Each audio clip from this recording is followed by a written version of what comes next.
ഒമാന്റെ വടക്കൻ ഭാഗങ്ങളിൽ October, November മാസങ്ങളിൽ ശരാശരിയേക്കാൾ ഉയർന്ന താപനില അനുഭവപ്പെടുമെന്ന് ഒമാൻ കാലാവസ്ഥാ നിരീക്ഷണ കേന്ദ്രം.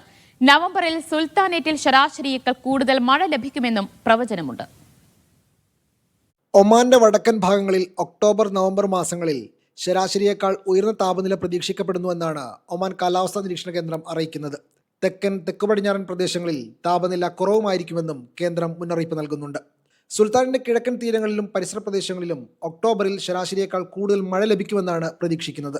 എന്നാൽ നവംബറിൽ ഒമാനിലുടനീളം ശരാശരിയേക്കാൾ കൂടുതൽ മഴ ലഭിക്കുമെന്നും കരുതുന്നുണ്ട്. അതേസമയം ഒമാനിൽ ഇപ്പോഴും താപനിലയിൽ പ്രകടമായ മാറ്റം വന്നിട്ടില്ല. ഭൂരിഭാഗം പ്രദേശങ്ങളിലും 35 ഡിഗ്രി സെൽഷ്യസിന് മുകളിലാണ് ചൂട് അനുഭവപ്പെടുന്നത്. ഉൾപ്രദേശങ്ങളിൽ വേനൽ മഴ ലഭിച്ചിരുന്നു. എന്നാൽ തലസ്ഥാന നഗരിയെ ഇപ്പോഴും വേനൽ മഴ കനിഞ്ഞിട്ടില്ല. ചൂട് തുടരുന്ന സാഹചര്യത്തിൽ ആരോഗ്യകാര്യത്തിൽ ജാഗ്രത പുലർത്തണമെന്ന് അധികൃതർ മുന്നറിയിപ്പ് നൽകുന്നുണ്ട്. Media 1, Muscat.